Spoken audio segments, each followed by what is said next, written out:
Good morning, ladies and gentlemen.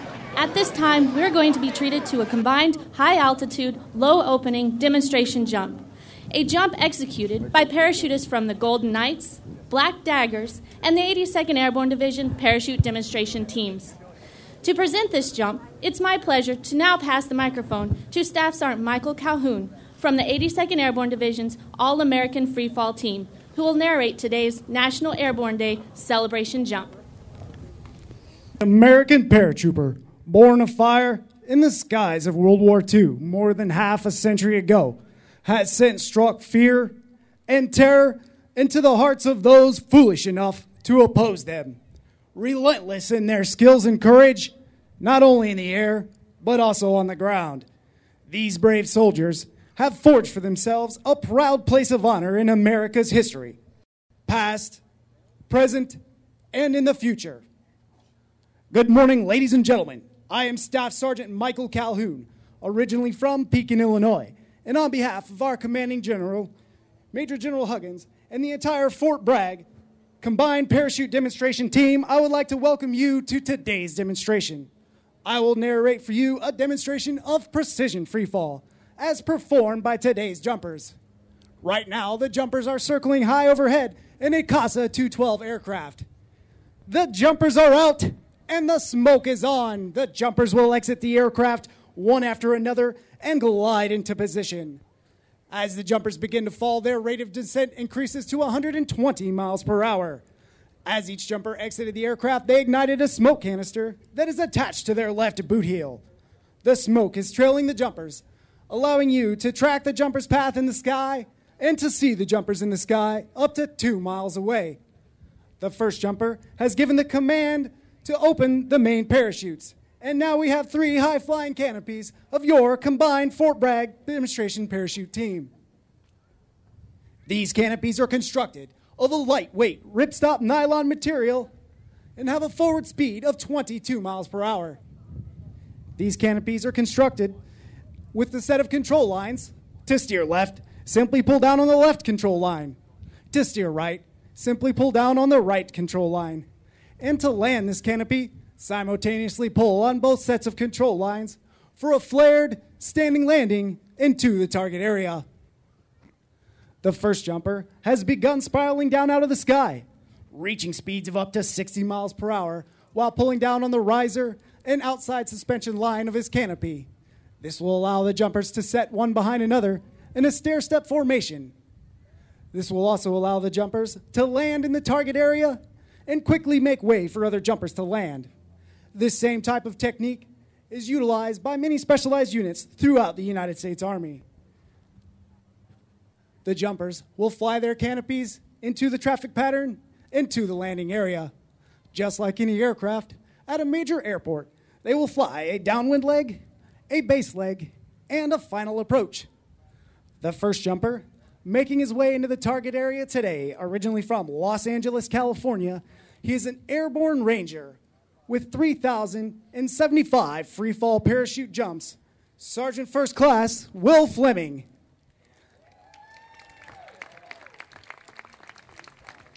The next jumper, bringing his canopy into the target area today, is a U.S. Army Golden Knight and Airborne Ranger, originally from Yuma, Arizona.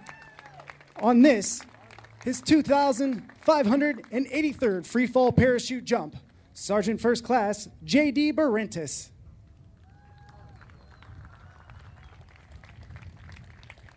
The next jumper, approaching the target area, originally from Yuma, Arizona, he is a U.S. Special Forces Engineer Sergeant with 2,384 freefall parachute jumps.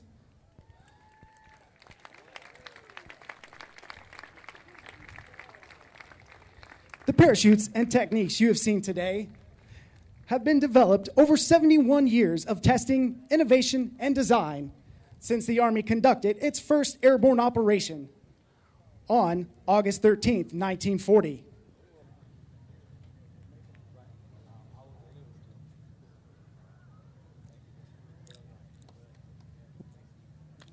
Ladies and gentlemen, this concludes today's freefall demonstration. On behalf of the entire Fort Bragg demonstration team, I would like to leave you with the motto of the Airborne. All the way, Airborne. Ladies and gentlemen, good Carolina morning. Welcome to the National Airborne Day celebration. The hosts for today's ceremony are Major General Rodney O. Anderson, Deputy Commanding General, 18th Airborne Corps in Fort Bragg, and the Honorable Tony Schiavone, Mayor for the City of Fayetteville.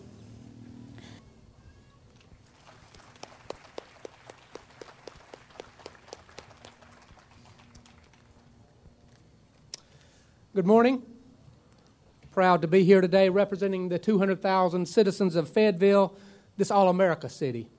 Proud to have been born here, the son of a soldier, and proud to be the mayor of a military town. We're proud to host this year's National Airborne Day ceremony. We want to welcome you to downtown Fayetteville, America's hometown, and to this magnificent venue, the Airborne and Special Operations Museum, celebrating her 11th anniversary, nestled between Freedom Park and the newly opened North Carolina Veterans Park. There's no more appropriate location to celebrate this anniversary than this Soldiers' Sanctuary city, this military town, and this hallowed ground where honor and sacrifice are celebrated each and every day. Our city is not only known for its history, heroes, and hometown feeling, but also for being home to Fort Bragg and the Airborne. Even though the first official Army parachute jump took place over 70 years ago, and President Bush proclaimed National Airborne Day back in 2002, here in Fayetteville, we celebrate Airborne every day. Because every day, whether they're jumping on a training mission at Fort Bragg or deployed around the world, the commitment and dedication of the American paratrooper remains the same as those early volunteers 70 years ago. We celebrate because these brave young men and women are our friends and neighbors, our family. We celebrate because we love America and the American paratrooper. Their dedication is no more apparent than their actions since 9/11, as we have seen some of our troopers deployed for over a half a dozen times. 6 Christmas gifts unopened, 6 birthday parties missed, 6 first steps forever unseen. But for the Airborne, they do it to serve our country, protect our freedom, and promote democracy worldwide. That's dedication personified, and it's what we celebrate today. Our nation saw the unique bond that exists between our community and the Airborne during the recent All-America City presentation in Kansas City, when the 82nd Chorus slightly modified their chant for the judges. We've got heroes that have heart and that set Fayetteville far apart. We have heritage, yes, it's true, all Americans, just for you. All Americans, just for you. May God bless the American paratrooper. May God bless you and continue to bless our great city. Thank you.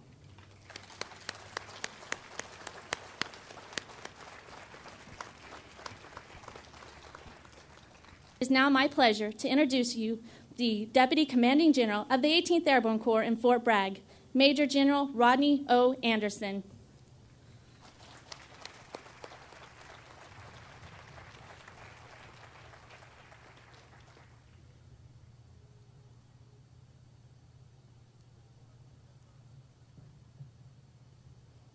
All the way? Oh, you sound a little weak there. All the way? One more time. All the way. Airborne. Mayor and Mrs. Schiavone, Mayor Clark, Mayor McLaurin, Mayor Tu, Mrs. Helmick, Major General and Mrs. Huggins, Major General and Mrs. Fuller, Mrs. Anderson, General Officers, Command Sergeant Major and Mrs. Howard, Commanders, Command Sergeant Majors, distinguished guests, Special Forces, paratroopers, airborne soldiers, airmen who jump and those who fly, families, friends, community supporters. Welcome and thank you for being here. Mayor Schiavone, thanks so much for recognizing the role and importance of the airborne community and for agreeing to host this special occasion. General McNeil is unable to be here today, so it's my honor to represent him. as well to represent Lieutenant General Helmick, Commander of 18th Airborne Corps, Lieutenant General Mulholland, Commander U.S. Army Special Operations Command, Lieutenant General Votel, Commander Joint Special Operations Command, Major General Huggins, Commander 82nd Airborne Division, Airborne Commanders and Command Sergeants Major, the Fort Bragg and Pope Field community. What a wonderful day for an airborne celebration. Thanks to all who helped to organize and make this celebration special. The All-American Chorus, the Combo, the Golden Knights, Black Daggers, 82nd Composite Parachute Team who rendered a superb demonstration, to the units providing the displays, to the Fort Bragg Garrison, and especially to Command Sergeant Major retired Steve England and John Wofolk, the organizers. Let's give them all a big round of applause.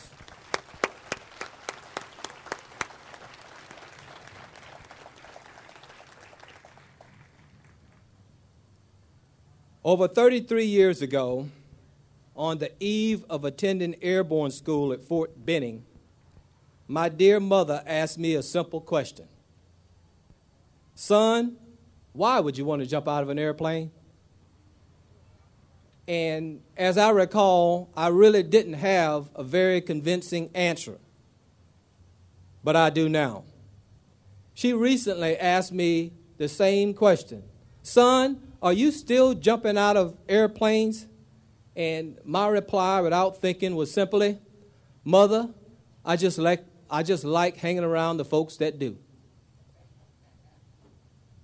I think that was an acceptable answer because she went on her business and didn't stick around for me to get into the details. So I suspect she believes that I really have come to love airborne and those who jump. Airborne community and friends, thanks for your service to the nation. Thanks for your camaraderie, the brotherhood, and all that you provide to our nation. The freedoms we enjoy as a nation are not free.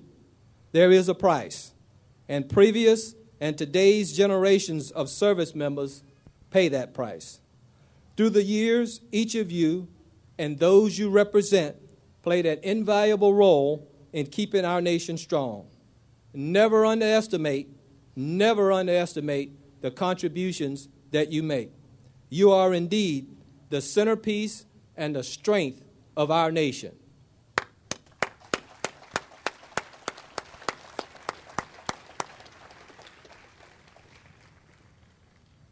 To our airborne community families, yours is also a special calling. You provide the support and encouragement. You also do the waiting. You nurse the bumps and bruises, and you also experience the quiet anxiety when we utter those words, honey, I'll be jumping tonight. Thanks for your love and your support.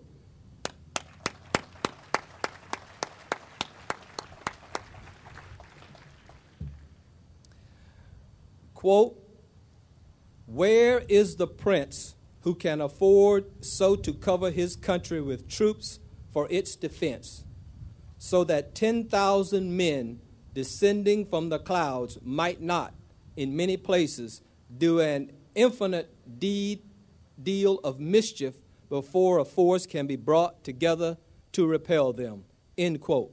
Benjamin Franklin, 1784. Today, we gather to celebrate 71 years of airborne history and the 11th anniversary of this great facility, the Airborne and Special Operations Museum. This is a day to celebrate. As I reflect, some things have changed over the years. The technology and performance of the parachute has improved dramatically. The aircraft are much different. I encourage you to take time to visit the museum today. Right inside, you'll see the early T-5 parachute, and then behind it, you'll see the more modern MC-4 parachute. Gone is the Douglas B-18 used by the Airborne Test Platoon and the workhorse C-47 used in World War II and Korea. Today, airborne forces conduct airborne operations from the celebrated C-130 Hercules and the C-17 Globemaster. Yes, the equipment has changed, but one thing remains the same, and that is the character, the commitment, the courage, and the fighting spirit of airborne forces and the airmen who deliver them into battle. The airborne community has established a reputation and an unmatched legacy of loyalty, duty, respect, selfless service, honor, integrity, and personal courage. I know of no other family of this size who maintain the resilience of the airborne family. Simply put, absolutely awesome.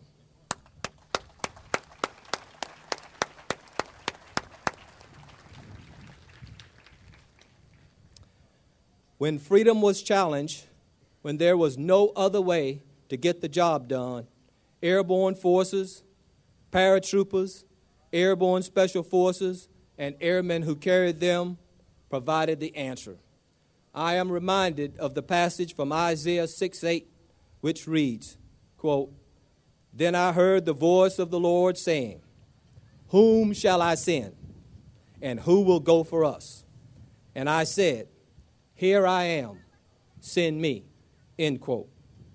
From the early volunteers 71 years ago through and until this day, airborne troops have answered the call and responded when the nation needed. November 1942, Operation Torch, 2nd Battalion 509th jumped into North Africa, first U.S. combat mission.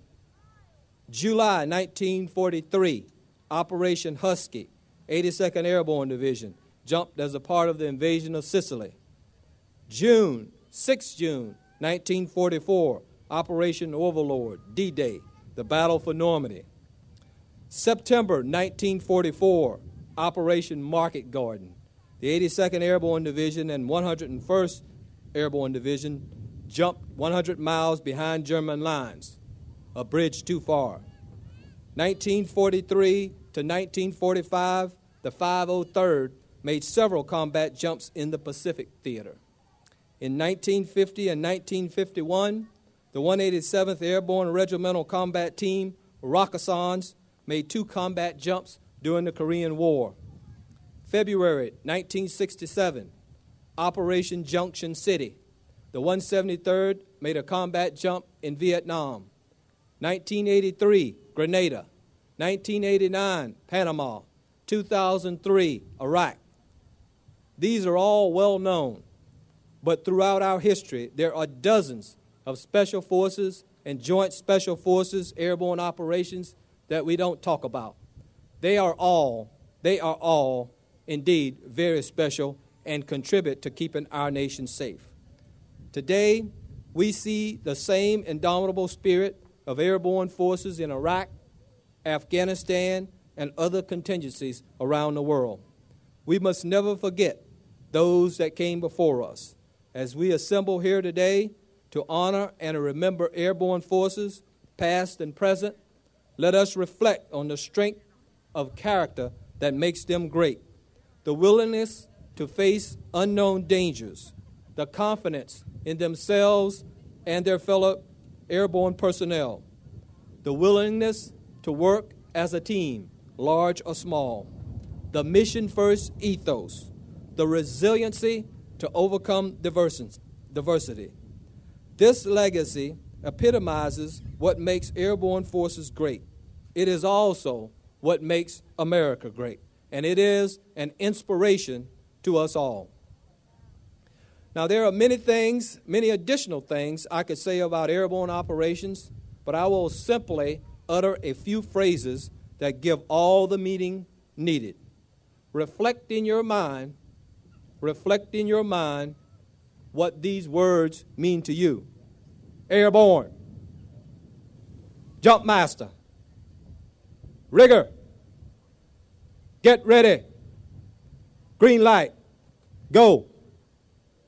If you are unsure about any of these, then please be the first in the line at the museum as soon as the ceremony is over. When our nation needs them, our airborne forces are ready. Thank you for your service, your support, and your attendance as we recognize Airborne Forces' 71st anniversary and the 11th anniversary of this museum. May God bless each of you. May He continue to provide safe and soft landings for our airborne forces, and may He continue to bless the United States of America. All the way, airborne.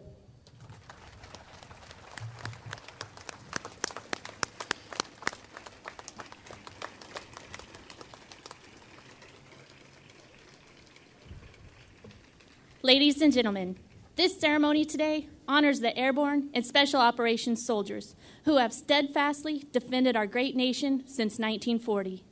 Volunteers all, these extraordinary soldiers have always been in the vanguard of the fight for freedom. The stories of their intrepid service, the stories of their victories, and of their sacrifices are all told within the walls of this equally extraordinary Airborne and Special Operations Museum. These magnificent stories are forever etched in the unit monuments arrayed here before us, flanking the front of our museum. The men of these historical units now serve in associations that have placed these monuments here in loving and respectful memory of fallen comrades in distant and violent battles throughout the world. Today, we will pay special homage to all these airborne and special operations soldiers and units. And on this day, we especially remember all of our soldiers who are deployed in harm's way in the global war on terrorism.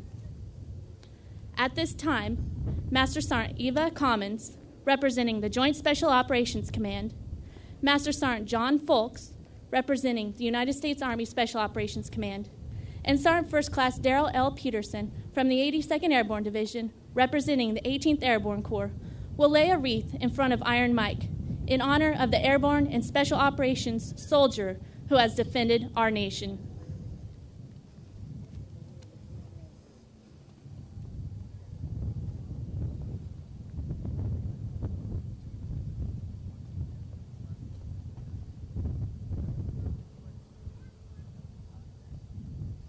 Ladies and gentlemen, please rise and join us in a moment of silence to honor our airborne comrades, both past and present, who have made that ultimate sacrifice for our nation.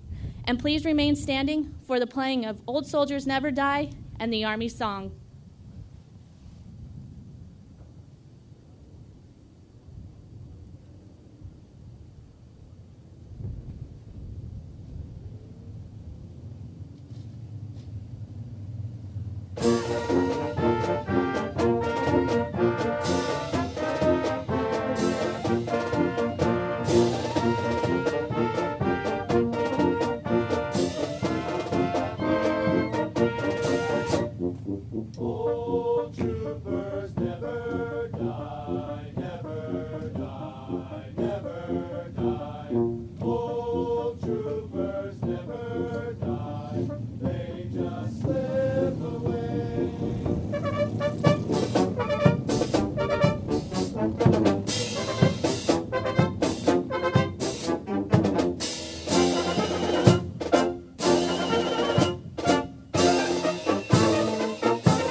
Ladies and gentlemen, we presented our respect, we've offered our honors, and we've said our silent prayers. And with that, this ceremony is concluded.